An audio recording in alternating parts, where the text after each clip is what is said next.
Very quick announcement here. About your lab number 2 to be graded next week is released from yesterday. Okay, have a look at the exercises. It's about loops. And you also get your quiz number 2 next week. Okay, the format will just be the same as quiz number 1. And the guidance is on the web. You can have a look. Okay, guys? Okay. And then, for those of you who are registered on the Monday evening session, 9 and 10, don't worry, I'm going to send out a special agenda just for that session there for next Monday. So I'll be in touch in email. But, bottom line, you have to get lab 2 and quiz number 2 ready. Okay, we don't want to postpone that. It's not good for your learning. Okay, but I'll let you know exactly what to do for those 2 sessions only. All right.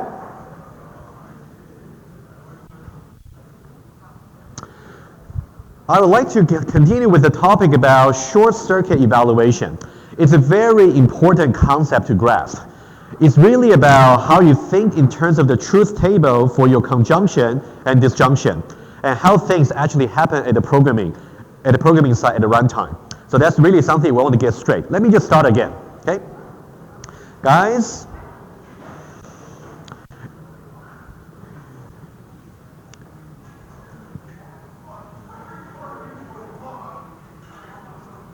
all right. Now let's talk about the truth table quickly, okay?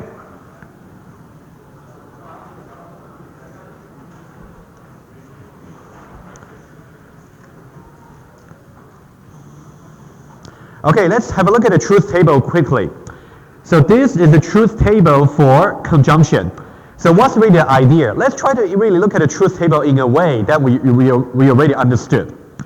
Basically, we're saying that if you got conjunction over here, the result will just be false as long as one of the sides is already false, right? For example, if you know that operand 1 is already false, then no matter what operand 2 is, the result will just be false. That's inside number 1.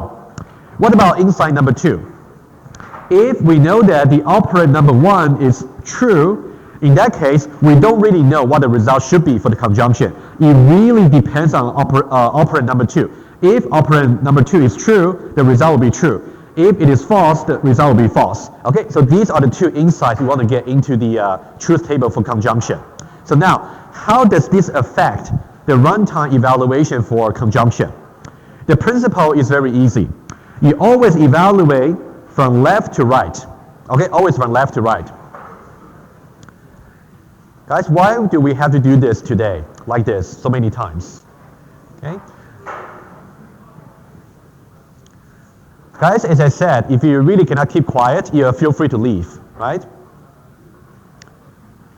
So please don't talk, all right? Let's have respect to each other. Okay, so now let's have a look at this particular example, which I will make available to you on web as well. So now we have conjunction over here. Let's see what exactly we are trying to do here. First of all, we have a conjunction over here, and then we have condition number 1, and we have condition number 2. So these are the conditions we have, left and right. At the runtime, Java is going to evaluate the conditions from left to right. Left condition first. If the condition happens to be false, we do not bother to evaluate the condition on the right-hand side. That's kind of the idea. But let's see exactly how it's going to happen. Okay? So now, let's have a look at test case number 1. If you look at test case number 1, so in which case, x is simply 0 and y is equal to 10. Let's see how things will go in this way. Okay? And then we'll try to swap the order of the operand and see what happens. So now, when you try test case number 1, x is simply 0. So now, when you evaluate this condition over here, 0 not equal to 0 will simply just give you false already, right? So when the left-hand side is already false, it doesn't really matter what the right-hand side is. So it will not go ahead and evaluate the right-hand side. So once you get false over here, the whole thing will just be false. So that means we're going to bypass this particular branching condition here, and then we'll go into here and then do the rest. Okay, it's really important to tell.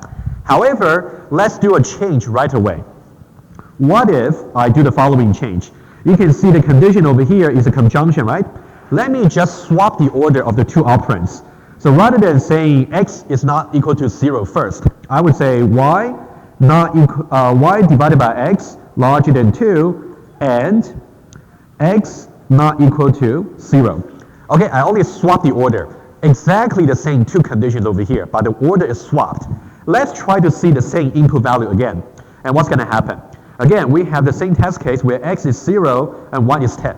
So now when we try to evaluate this particular condition, again, the principle is from left to right. What about the left condition over here?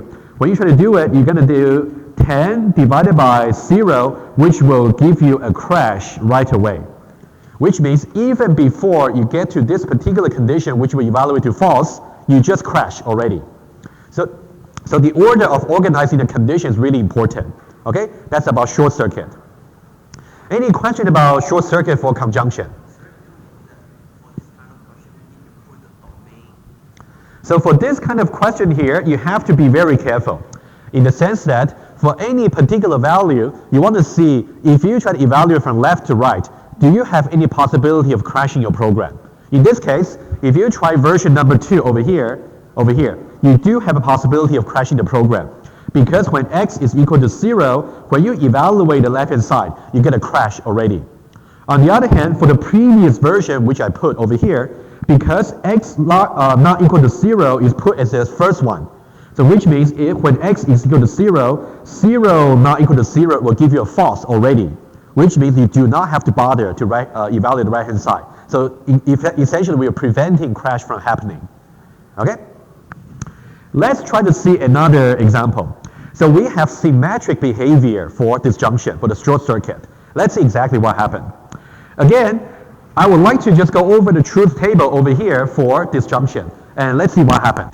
Let me just highlight the insight you want to really pay attention to. Over here, something to see over here. We know that for the case of disjunction, if you know that operand number 1 is already true, in that case, you do not have to worry about what operand number 2 is. The result will just be true anyway, right? Kind of symmetric. On the other hand, if you know that operand number 1 is actually false, in which case you do not know the overall result for disjunction just yet, because it could be false if the second operand is false, or it could be true if the second operand is true. So it really depends. So now in the case of disjunction, this is what you have to know. Again, we're going to evaluate condition from left to right. If the left condition is already evaluated to true, in that case, we do not have to bother to evaluate the right-hand side. Let's see exactly how this is going to happen. And then we'll do a similar swap. Let's do test case number 1 over here. Let's say, again, x will be 0 and y is 10. Okay? So now, I simply write it in a different way. I'll let you to study the condition exactly yourself. But let's say this. We're going to evaluate these two conditions over here, right? These two. Let me write it down for you. We got x equals 0 or y divided by x larger than 2. So that's the working condition. That one will work. Why? If you try that here, x is simply just equal to 0 over here. 0 equals to 0 will give you true. And now in the case of disjunction, we know that one of the operand is already true, which means we do not have to bother to evaluate the right-hand side. Essentially, we're preventing crash from happening, right? That's case number 1. What if I try to swap the order of the two operands? So now let me put this over here, and I put this over here. So let me write it down. So you got y divided by x larger than 2, or x equals 0. Okay, only swapping the order. Now, if I try the same test case, okay? So now what's going to happen here? X is 0 and y is 10. So that means I'm going to divide 10 divided by 0 larger than 2. But when I evaluate this left-hand side, I will get a crash already, right? Even before I get to the right-hand side, you simply don't have a chance. Okay? So now for this one here, it's simply just going to crash.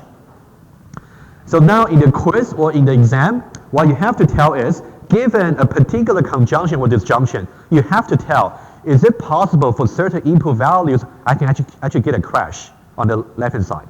Okay? So these are the two examples I would like you to study carefully. I also will make the source code available to you. You can definitely try to play with the examples. If you got trouble, speak to me maybe in the lab session. Okay, so now, this is exactly what I said. If you look at the slides, I simply show you if you simply swap the order of the conditions for disjunction and conjunction. In that case, this might crash. Crash when x is equal to 0, and also the same. So this will also crash when x is equal to 0. Okay, exactly what we have demonstrated. Okay, short circuit effect is a very important phenomenon for you to be aware of. Okay, it's not exactly logical because we got runtime behavior incorporated. Okay, let's go to the next example. So this example here shouldn't be too new to you. We definitely talk about it, about overlapping conditions. Okay, let me just go over it. So everything has been said. So now I want you to have a look at maybe just the slides very quickly. Let's say we got this program here. Number one, how many if statements do we have? How many? 3, right? Okay, let's see why it's 3. First of all, the first if statement is simply if, and then that's it. The second if statement is just if here, and that's it. And the third if statement is if and else. So don't be too surprised if I give you a quiz question like this. I give you this fragment of code, I simply ask you how many if statements are there. Simple question. You want to know how to count. On the other hand, how many if statements do we have on the right hand side? How many if statements? Just one, right? Because you can see we can have started with if, you can have as many else if as you like, and then end with else. Only one. Okay, it's a critical thing for you to have. So why counting the number of if statements is so important? Simply because if you have a single if statement only, like on the right hand side, only exactly one branch will be executed. However, if you have multiple if statement over there, you might have multiple things might be executed because they're independent of each other. Okay? So that's why the left hand side, right hand side might behave differently. In this case, let's have a quick look before I show you the iPad. If you look at the left hand side, we know that we got 3 if statements over here, right? Do you think this particular code is going to give you multiple printout for any input value? Okay? Give me one example. Give me one value that is going to give me, let's say, all the printout, for example. 100, for example, right? Now let me just write it together with you on the iPad over here. So now I chose 84, but essentially the same as 100. So now, every time when you are given conditions like this, for example, larger than or equal to some number over here, the best way to really judge is by drawing some diagrams over here, like what I'm doing here. You can see larger than or equal to 80 is like this bar over here. And larger than or equal to 70 is like this. And larger than or equal to 60 is like the blue one over here, right? They overlap for sure. Okay? And one possible value, as you suggested, could be 100, right? If you try 100, it's going to satisfy all the conditions. Or let me try 84. That's the example on the slides. 84 is also fine. Let's see exactly what's going to happen. Let's say if marks is simply just 84. On the left-hand side, let's see exactly how many lines will be executed. Exactly how many lines will be printed to the console. If you try 84 over here, 84 larger than or equal to 80 will be true. That means we're going to print out this line here. No question about it. And because this is just another independent if statements, nothing to do with the previous one. So we still have to check its branching condition here. And then 84 larger than or equal to 70 will still be true. That means we'll still print out B over here. Okay, similarly, if we go to just another one, the third if statements. Now in this case, 84 larger than or equal to 60, still true, which means we'll execute this line as well. So which means for the left hand side, we got A, B, and C printed out to the console. Does it seem to be correct? Yes. Yeah, so that will definitely be one fix. So I'm just saying if you got something like this, that's certainly wrong. We want to know why it is wrong.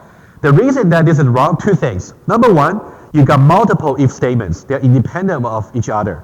Number two, the branching condition you are specifying in here, they overlap with each other. Okay, these are the two reasons. What about the right-hand side? The right-hand side, if I simply ask you the following simple question, how many printout will be executed exactly? That should be a no-brainer question because we only got a single if statement over here, and the meaning for if statement is a single if statement, exactly one single branch will be executed, right? Either this branch, or this branch, or this branch, or this branch. Okay, that's just the meaning for a single if statement. Now let's try that. Let's try the same input value over here. Let's say 84. So now 84 larger than we go to 80 is going to give you true. So that means we're only going to execute this line here. We're going to print out A. However, since this is already the very first satisfying branch, so all the rest will be bypassed. Okay? That's what we learned previously. Any question about this? Okay, right? Okay. I do have some exercise for you quickly. Let's go over that quickly. Okay, similar idea. Okay, I also want to show you what you just mentioned, how to simplify the specifying some interval. Let's have a look at this one here. Now, have a very quick look. Again, how many if statements do we have in this fragment of code? Can you see it's 4? 4, right? Okay, you got basically 4 independent if statements. That's number 1. Okay? Now we got to be careful. The outcome might be wrong if the conditions overlap. Do they overlap in this case? If you want to see if things overlap, you want to pay special attention to the boundary values. Specifically, let me give you a little bit hints over here. You can see that when I say x less than 0 is strictly less than, all right? And then the lower bound for the second if statement here is x is larger than or equal to 0. In this case, do I have any overlap over here? One case is strictly less than, the other case is larger than or equal to. They don't seem to overlap, do they? No, right? Because this branch can only be satisfied by a strictly negative number. But this branch over here can be 0 can satisfy that, right? The second one.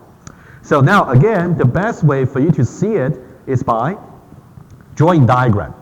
Okay, let me just show you very quickly. You got 0 here, you got 10 here, you got 20 over here. So these are the 3 numbers, right? You can simply, oh, you don't see that. What I can do is, how about that? Okay, can you see that the diagram here? Okay, you got 0, you got 10, you got 20, right? So these are the 3 numbers that's in question. And then you just have to somehow see if they actually overlap with each other. Okay, I'm just showing you the diagram quickly. Okay, so these 3 intervals don't overlap. So that is why if you simply just try to plug in some value, let me give you one value for example. If you just try test case 0, for example, 0 over here is going to satisfy exactly just one branch, right? If you try 0 less than 0, it will be false, which means we don't actually execute this particular branch. And then 0 is going to satisfy this particular one, right? Because 0 is in between, this interval between 0 and 10 exclusive, right? So this is going to be okay. And then we're just going to execute exactly 1. Okay, just one example to show you. And now, if you try to go back to the slides and look at the second part. Okay, so here I just show you more description here on the slides. What about the second version here? So rather than having 4 independent if statement here, how many if statement do I have now? Just 1, right? Because I got 1 if and basically 3 else if. The same conditions over here, okay?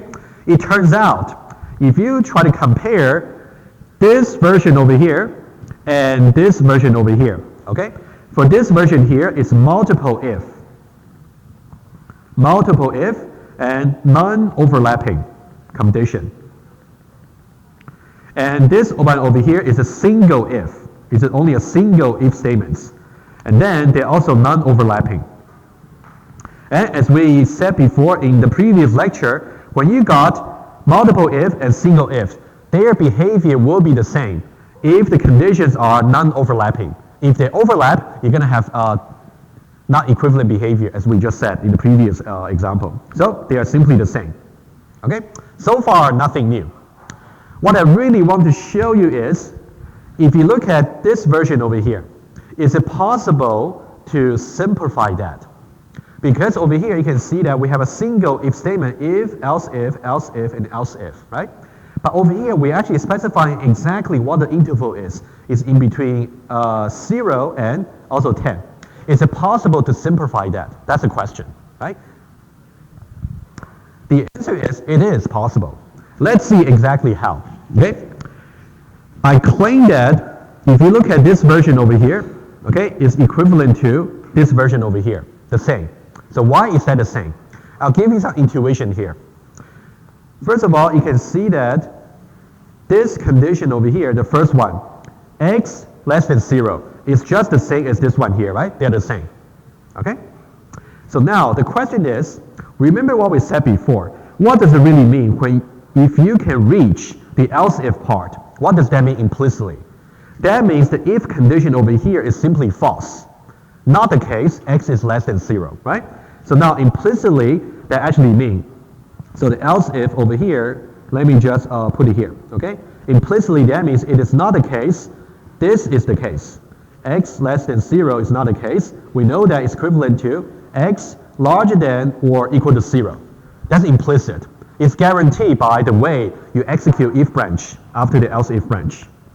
So now, if you try to combine this condition here, that's implicit, with this one condition over here, you can see that these two, x less than 10, and this one here, that's exactly the same as the longer version, which means we rely on the meaning for the if statements. Okay? Let me just recap quickly, and the rest will be the same. Okay, let me say it again. We are comparing this version over here and this version here, right? We are comparing two versions. This version is much briefer to write, but we want to know if we miss anything. So this is how we judge. Okay, let me say it again. You can see that the very first branching condition, x less than 0, is the same from both versions. That one's no problem. But now we are considering the second branching condition over here, which is x larger than or equal to 0 and x strictly less than 10. And in the second version, it's only x less than 10. We want to know at the runtime, are these two versions going to be the same? The answer is yes, but how do we tell? You have to do a little bit logical derivation over here, like what we did last time. We know that this is a single if statement. The only way for us to reach the else if part for here is when x less than 0 evaluate to false, right? That's the only way. If x less than 0 is evaluated to false, that simply means x larger than or equal to 0. That's implicit. You don't really write it out by yourself. It's guaranteed by the runtime execution for the if statements. So now if you combine this one here and together with what you wrote explicitly, it's just equivalent to the original one. Okay, so now again, if I only give to you these two versions, I might simply ask you, are they equivalent at the runtime? If they are, you want to show the logical derivation. If they are not, you want to show some value that will illustrate they are different. Okay, that's kind of the thing I would like you to pick up. Any question about this? Okay. Now, let's talk about something that's also very interesting. Okay, again, so this is just with more details, repeating what I just said. You can also read them through. That will be important for you to prepare your quiz number 2. Now, we still are talking about, I'll just read the title to you, it's kind of cut off. We're talking about Boolean conditions. Let me show you the example over here. Okay, let's consider two Boolean conditions here. The first Boolean condition is x larger than or equal to 80. And the second Boolean condition is x larger than or equal to 70, right? We got two conditions over here. First of all, we know that they overlap. That's how we learned previously. But now we want to be a little bit more precise. What do you really mean the overlap? So we have some little bit informal terminology for you to follow, okay? In this case, you can see that the green one, x larger than or equal to 70, covers more values over here, right? Starting from 70 and all the way towards infinity, right? And then you have the second condition here, x larger than or equal to 80, starting only from 80 and covers all the way towards infinity, right? You can see the red one is more like a subset of the green one, okay? Whatever that's covered in the red is also covered in the green, not vice versa. There are some values that can make the green one actually satisfy, but not the red one. I'll give you one example. 75. Okay? 75 is going to satisfy x larger than or equal to 70, right? However, 75 over here is not going to satisfy x larger than or equal to 80. Okay? So now, to be a little bit more visual over here, rather than having just a number line, you can think about in this way. Think about this is the entire collection of values that can satisfy x larger than or equal to 70, right? You got 71, 70, 71, 72, all the way to 79, first of all, okay? And then you have the second one, which is strictly smaller. In that case, you got x larger than or equal to 80, which is second collection over here, right? And that one that got 80, 81, 82, right, etc. So now, we say that the red one covers strictly smaller collection of value. We say that it's more specific. Since you are more specific, that means less values can satisfy this particular condition. On the other hand, the green condition over here, we say that it's more general. Because you're more general, you're more tolerating. That means more values can actually satisfy this particular condition, okay? Okay, so now, this one here, the green one is more general. And this one over here is more specific. The more specific one can only have fewer satisfying values. For the more general one, they can have more satisfying value. Okay, between general and specific. Any question about this simple illustration here? So there's a reason for you to understand the notion between being more specific and being more general. Because the way you actually organize your if branching conditions will be very important, which I will show you. Okay, let's have a look at one very simple example here. Okay, that's also covered in your slides. Again, let's do something just repetition. Let's say I got two conditions here. I got larger than or equal to 0 and also larger than or equal to 5. Okay? Now, we want to judge which one is being more specific and which one is being more general. Okay? If you simply just draw a number line, you can see for x larger than or equal to 0 is simply this green one over here, right? It covers more value. On the other hand, x larger than or equal to 5 is the red one over here. It covers less. For example, if you simply find one value, let's say 3. 3 can only satisfy this, larger than or equal to 0, but it cannot satisfy that. Okay, so one is more specific and one is more general. So now, let's try to see how we can apply these two kinds of conditions in the if branching conditions. That's why we are introducing them. Now I want you to look at version 1 and version 2 over here.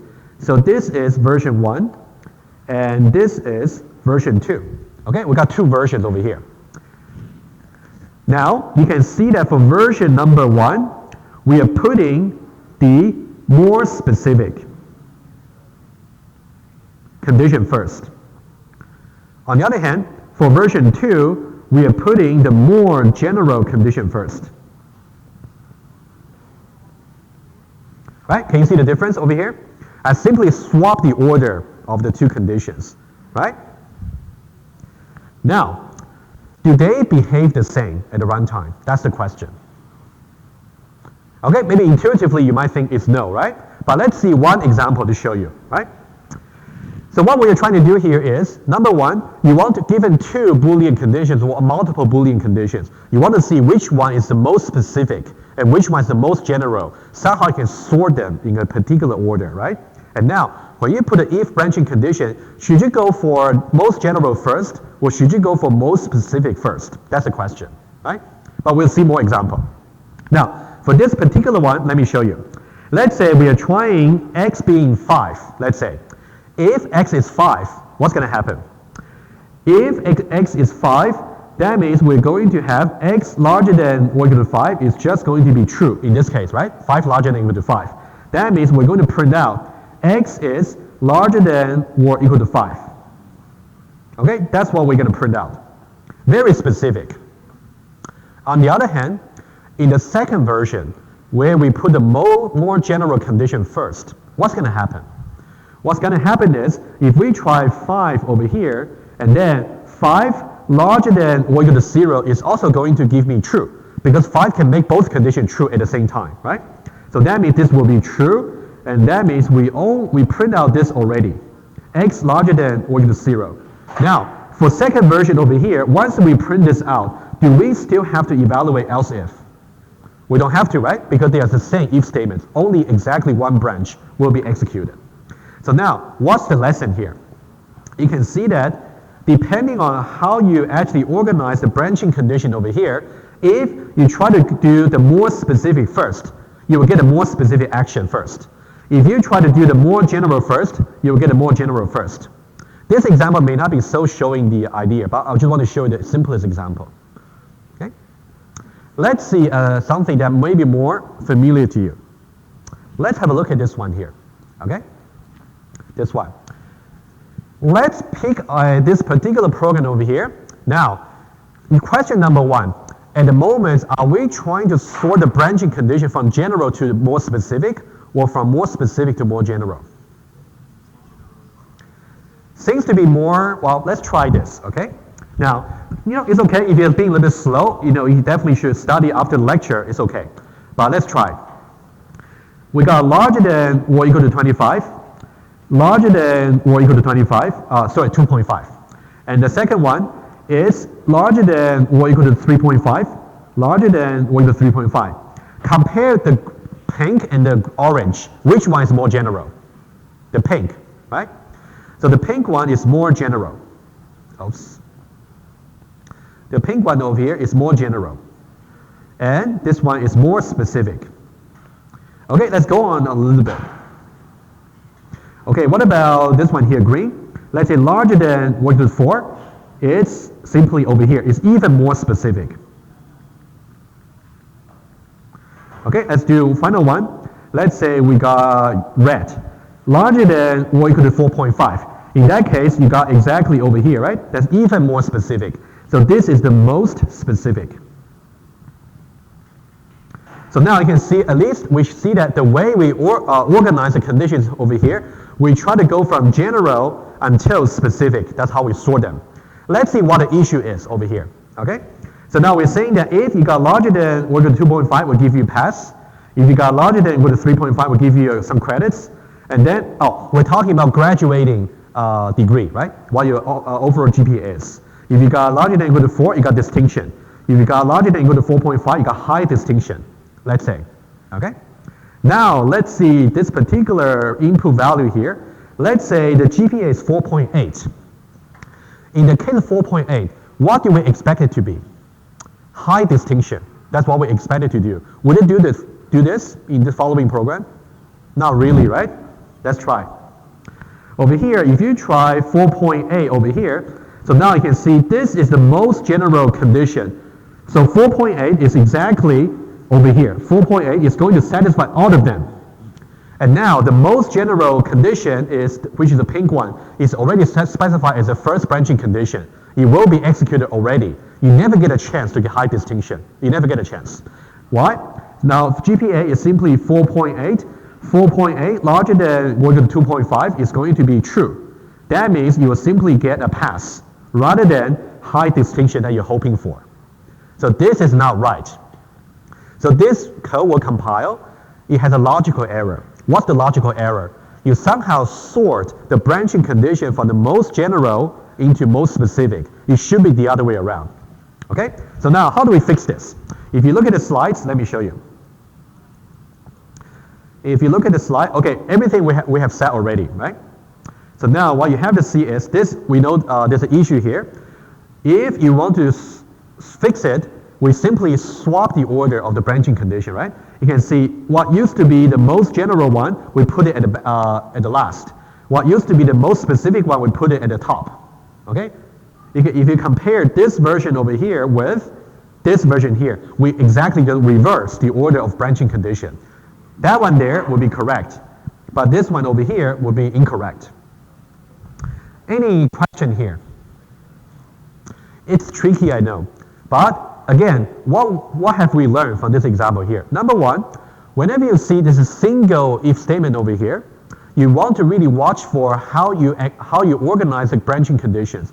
Do you go from most general to most specific, or do you go from most specific to most general? They behave differently. Okay? Typically, you want to go from most specific to most general. Okay? Right. Let's go on to the next one. Okay, so far we have covered basically all the tricky stuff for if statement. You can see even for if statement, there are many tricky stuff to talk about. Okay? Now, let me just spend another quick time, and then we'll talk about the some common errors. Very easy to see. Okay. Now let's see. So nothing about logic anymore. Okay, just about syntax a little bit to actually help you for your lab exercises. The number one is missing brackets. This one is actually interesting. I want you to pay attention to this version over here, just this one here. Specifically, you can see we have an if statement over here, and notice that we don't have any brackets, right? There's no curly brackets. In Java, here's the rule. If you only intend to have only one single line for the if branch, you can omit the curly brackets. You can positive, okay? So now, the way we put this program over here is as if you put the curly brackets right like this, implicitly. However, this is only the case when you have only one single line in the if branch, okay?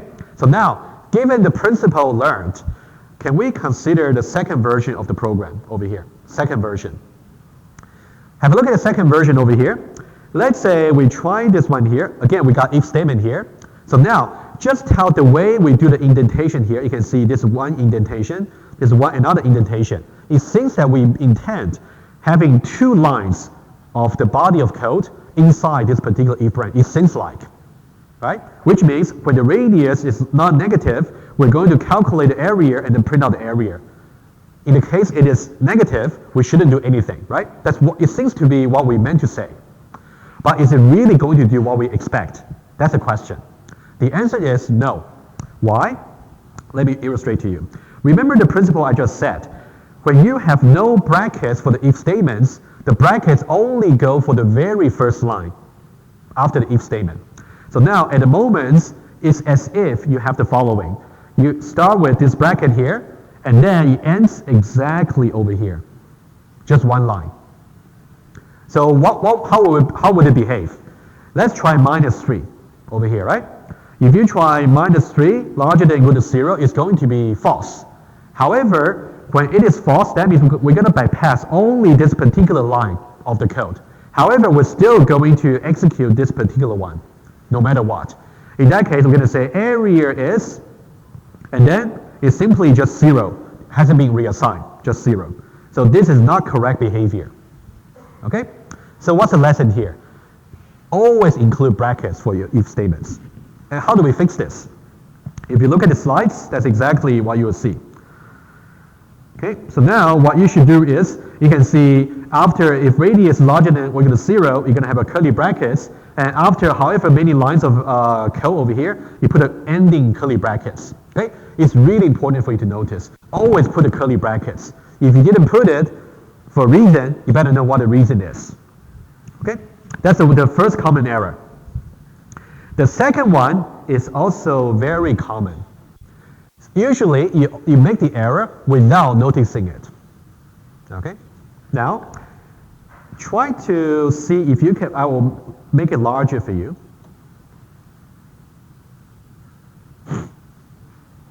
Have a look at the if statement here. From what you can see over here, do you think everything looks right? Make sure you have a sharp eye over here. If you have the if condition here, this is a Boolean expression, and what's this? Actually, I saw this in one of the lab tests yesterday. But I couldn't tell the student, right? But make sure you don't have this typo, all right? So what this semicolon in Java has a very simple meaning. It simply means the end of this particular statements. If I have an if statement over here, and then I accidentally put semicolon here, that means that's it. End of the if statements. Whatever that goes followed over here is something that's independent of the if statement. So this one here is, you can think about this is the start of something unconditional.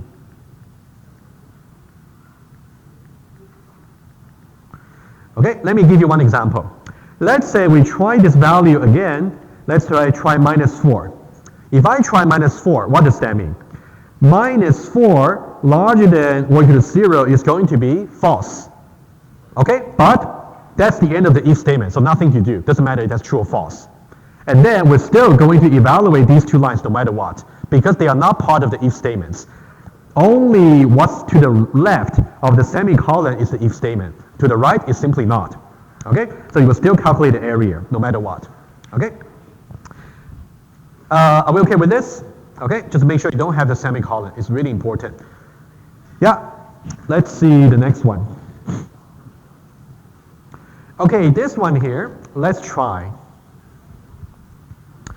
If you try to look at this particular fragment of code, first of all, you can see it's a single if statement here. Are we organizing the branching condition from the most specific to most general? Are we doing that? Okay, that's number one for you to judge. I can tell you, yes, it is in this case. However, do we have any trouble here? As is. Notice one thing, I'll give you a little bit hints. You can see that we are giving string variable graduate with. Again, what should you graduate with? You know, it can be either high distinction, credits, or pass, right? Initially, we simply say just empty string, nothing. And then we might reassign this particular degree to proper value when we get to a particular branching condition, right? That's number one, hint number one. Hint number two, there is no else, right? There's no else over here. Is it possible to actually graduate without any degree according to the current program? Right? It is. Why don't we try 1.5 over here? If we try 1.5, 1.5 larger than or equal to 4.5, false. You're going to bypass this. 1.5 larger than or equal to 4, also false. Don't execute this. Also 1.5 larger than or equal to 3.5, also false. Also, we don't execute this. Right? 1.5 larger than or equal to 2.5, also false. And you can see so far, there's no satisfying branch. And since there's no else, so nothing else to do, the graduate width will just remain to be empty. That's wrong. Okay? That's a logical error. So now, how do we fix it? So there are two ways for you to fix it. I'm going to put it in different color. Approach number one. You can simply say, maybe I can simply put this to have a default value. Maybe I will simply say, default value, I'll simply say pass. I give you the lowest possible degree, right? If you get something higher, you can just get reassigned. Okay, that's fix number one. Fix number two. You can still have the empty string over here. However, you can just add an else. And else over here, you can say graduate width can just be fail. Sorry, that's what I meant. What I meant to say was you can say default value is simply fail to begin with. If you get something higher than fail, you just reassign that. That's for the first version. For the second version over here, I can simply say, now, if none of the previous branch is satisfied, I'll simply give you fail. Okay? So either way will work, either the pink one or the orange one. Okay? So these are the two possibilities. And you can also see that in the slides, there's a hyperlink for you to follow. Okay? If you go back, so this is fix number two. If you want to see fix number one, just click on the link over here. It will bring you back to where we were previously. Okay? And then just when you study, you can see there's such hyperlink. Okay, so now this one here is also tricky, right? Let's see this. This one over here. I want you to look at specifically the else over here. Okay, so now the problem is the else part over here, we don't really know whether the else belongs to this particular if or does the else belong to this particular if. We simply don't know. Okay, can you see the issue here? Okay, although from the indentation over here, it seems like the else should be together with this particular if. I understand that as a human. Computer doesn't think that way. Computer has its own interpretation. Okay? Can we see what the issue is? You can simply see the else part over here. We simply don't know where it belongs to. Okay? We simply don't know. And notice one more thing. You can see that over here, for the if statement over here, there is no curly brackets. Right? There's no curly brackets. That's why it's part of the ambiguity. Let's just try an example over here. I'll try that together with you, and then we'll see what's going on here. So there are two ways for you to interpret what's going on. Okay, let's see approach number one. Possibility number one. Let's say, let me use blue. One way to interpret this program over here is I simply, as if I got this particular curly brackets over here, and then I got a curly brackets over here. Let me just erase a little bit cleaner.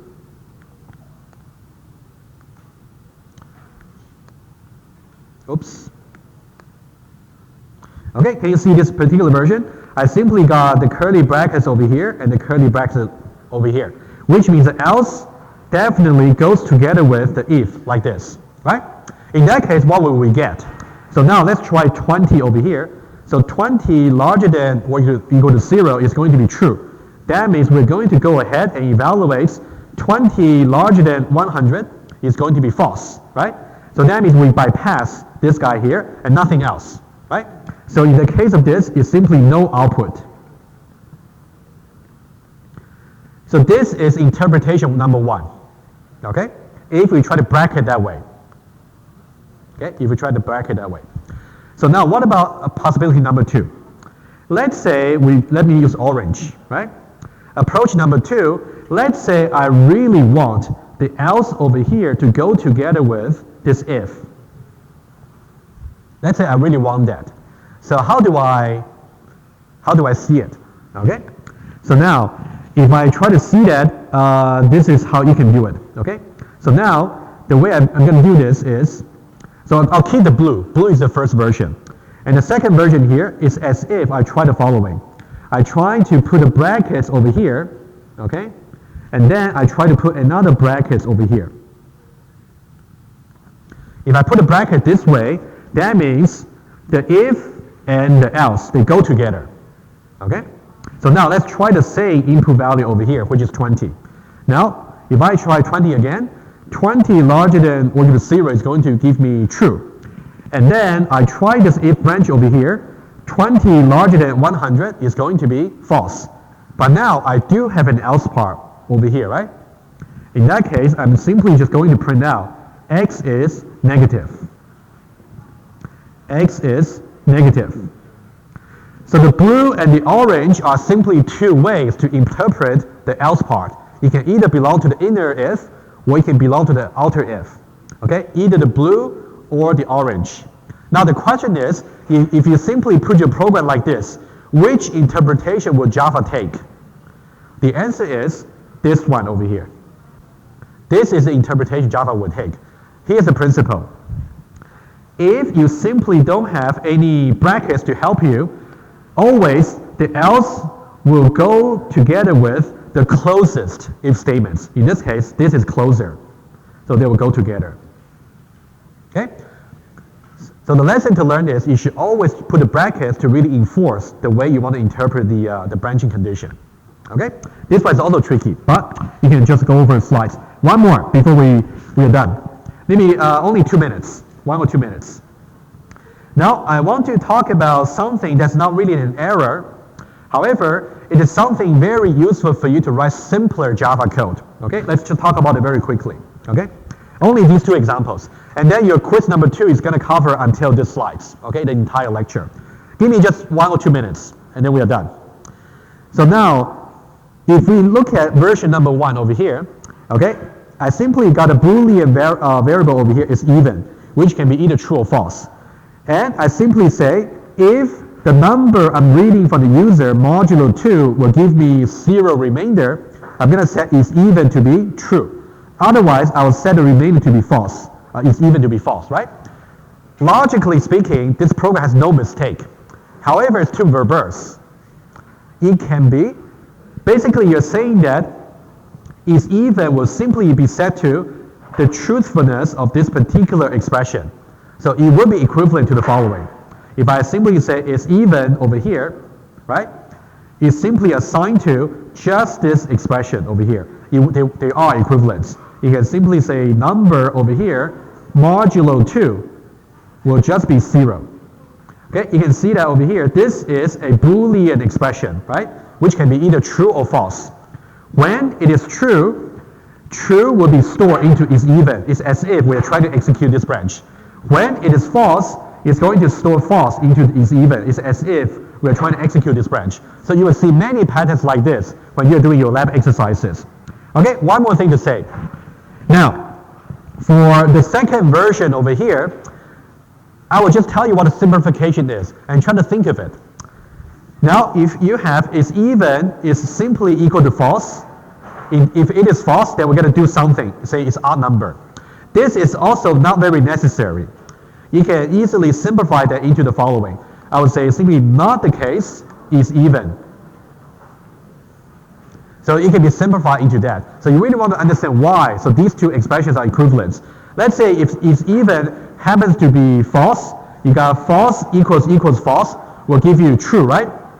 On the other hand, if even when it is false, not false will actually give you true. So you got equivalent result. Okay, that's how you justify that. All right, your quiz number 2 will cover up to here. I'll see you in the lab test.